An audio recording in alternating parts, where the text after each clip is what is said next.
대전 서구을 출신의 박범계 의원입니다. 참 대응을 안 하려 했는데 안 할 수가 없습니다. 애처롭습니다. 검찰이 나서라고 그러는데 그러면 죽은 김정일을 살려야 됩니까? 아니면 돌아가신 노무현 대통령을 살려내라고 할 겁니까? 대통령 선거가 벌써 이렇게 다가왔어요? 그렇게도 대통령 선거에 자신이 없나? 그렇게도 문재인 전 대표가 두려운가? 그렇게도 최순실, 차은택, 미르 이 재단이 의혹이 드러나는 것이 그렇게 무서운가? 반문하지 않을 수 없습니다. 이게 1963년 10월 5일자 동아일보 하단 광고입니다. 민주공화당 박정희 후보의 광고입니다. 자기들의 정치 집안인 전 근대적인 유죄가 위협을 당하면 용공이니 빨갱이니 하는 상투적인 수로로 상대 세력을 학살시켰던 것이 한국적 메카시즘의 아류들이 저질러온 행적이었습니다. 역사가 이렇게 거꾸로 반복돼도 되는 겁니까? 박정희 대통령 후보가 메카시즘의 피해자로 광고했던 역사적 실체입니다. 또 더 가볼까요? 전두환 대통령, 김일성 주석님께서는 광복후 오늘날까지 40년에 걸쳐 조국과 민족의 통일을 위하여 모든 충정을 바쳐 이 땅의 평화 정착을 위해 쓰신 데 대해 이념과 체제를 떠나 한민족의 동지적 차원에서 경의를 표해 마지 않는다. 이거 전두환 대통령이 김정일 주석에게 보낸 최고의 칭송입니다. 최고의 경의 발언입니다. 더 나가 볼까요? 저는 박근혜 대통령 존중합니다. 박근혜 대통령께서 2002년에 대통령 후보로서 한국미래연합의 대표로서 김정일 국방위원장을 만나고 나서 한 인터뷰 내용입니다. 남북이 대화를 하려고 마주 앉아서 있는데 인권이 어떻고 하면 거기서 다 끝나는 것 아니냐 이런 말씀하셨습니다. 송민순 이 양반이 책을 썼습니다. 회고록입니다. 증거록이 아닙니다. 그 회고는 불명확한 기억과 불충분한 자료에 의해서 그 회고는 오류가 있을 수 있는 겁니다. 군데군데 반기문 유엔 사무총장에 관한 칭찬이 나옵니다. 반기문 총장 2008년에 이렇게 얘기했습니다. 북한 정권 창건 60도를 맞아 각하께 저희 가장 숭고한 경의를 표합니다. 이렇게 축전을 보냈습니다. 그럼 이 모든 것을 지금의 현실과 과거에 있었던 그러한 외교적, 수사적 그 당시의 상황을 고려하지 않는 오로지 지금의 기준과 북핵 위기의 기준으로 이 모든 사실관계를 그럼 한번 다 조사해보자. 야당이 이렇게 얘기하기를 지금 원하시는 겁니까? 도대체 검찰이 나서라고 하는데 뭘 나서요? 나서기. 아무리 정쟁을 하는 거에도 저는 금도가 있다. 세상에 야권의 유력한 대선 주자를 사실상 내통했다고 하는 새누리당 대표님의 말씀을 듣고서 이게 웬 낭발이신가? 정말 이렇게 정치라는 것이 금도를 잃어도 되는가 하는 생각을 가져봅니다. 저는 오늘 우리 김현웅 법무부 장관께 정말 우리나라 검찰, 저는 이번 국정감사를 통해서 많은 한국의 검사들이, 한국의 검사장들이 애국심이 있고 능력이 있고 정말로 잘해보겠다는 생각을 갖고 있다는 것을 확인했습니다. 그러나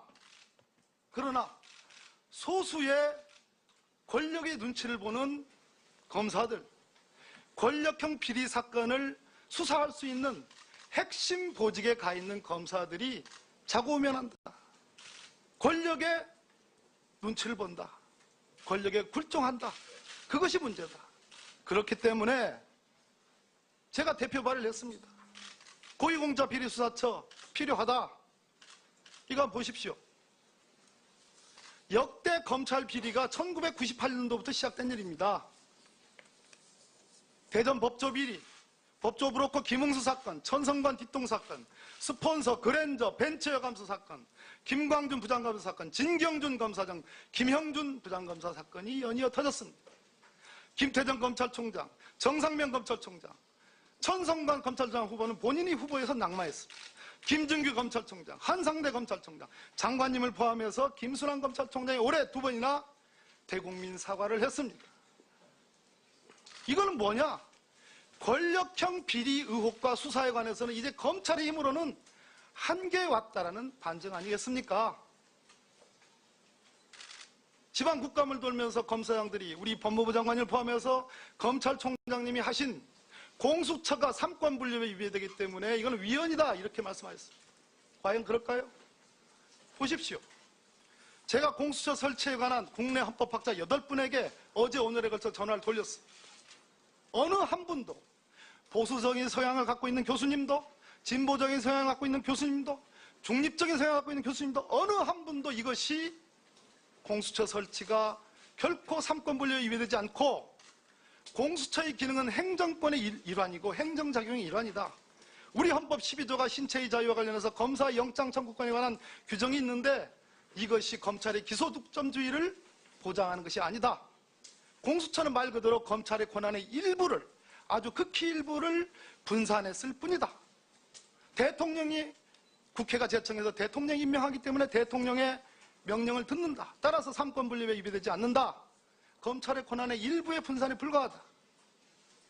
헌법 12조 신체의 자유와 관련해서 영장 청구권은 경찰이 이승만 정권 때 하도 폐악질을 많이 하니까 그것에 대한 견제 차원에서 만들어진 것이다. 이런 얘기입니다. 장관님, 오늘 제가 하루 종일 공수처 얘기를 할 겁니다. 공수처가 정말로 이 헌법학자들의 견해들과 달리 정말로 위헌적인 소지가 있습니까? 자신 있게 그것에 대해서 저하고 오늘 법률적인 한번 토론해봅시다. 대답해봐요. 예, 물론 그 위헌이 아니다는 의견이나 견해도 있을 수 있지만은 이 지금 제출되어 있는 공수처 법안을 보면은 대통령의 어떤 임명권은 사실상 형이화되어 있습니다. 한 사람에 대해서 추천을 하면은 대통령이 임명하도록 되어 있기 때문에 이것을 대통령이 임명을 한다 그래서 이게 어떤 위헌성이 없다라고 하기에는 조금 지나친 것이 아닌가 하는 생각이 들고요. 지금 이 공수처에 대해서는 그동안 오랜 기간 동안 공수처 설치에 대해서 법안도 많이 발의되고 논의도 해왔습니다. 해왔지만은 그동안 이런 위헌성 문제, 또 옥상옥이라는 문제, 또 사찰 기구화한다는 문제 때문에 사실상 그동안 설치가 안 되었던 겁니다. 이 공수처의 어떤 그 모델로 많이 드는 게 싱가포르나 홍콩의 염정서랄지 이런 것을 들지만은 그 염정서는 1200명의 인원이 기소한 게 고작 3건입니다. 그렇기 때문에 또 이런 고위공직자 내지는 권력형 비리를 적발을 하려면은 우선 이런 그 기업 수사와 관련돼서 이게 수사를 해야 이런 게 사건이 적발이 될 가능성이 큰데 이런 그 염정서 같은 경우에는 이런 고위공직자나 권력형 비리를 적발하기 위해서 아주 사찰을 많이 실시해서 문제가 크게 대두된 적도 있습니다. 따라서 이런 여러 가지 문제점을 고려를 할 때 공수처 설치 문제는 여러 각계의 의견을 충분히 수렴을 해서 신중하게 검토를 해야 된다고 생각을 합니다.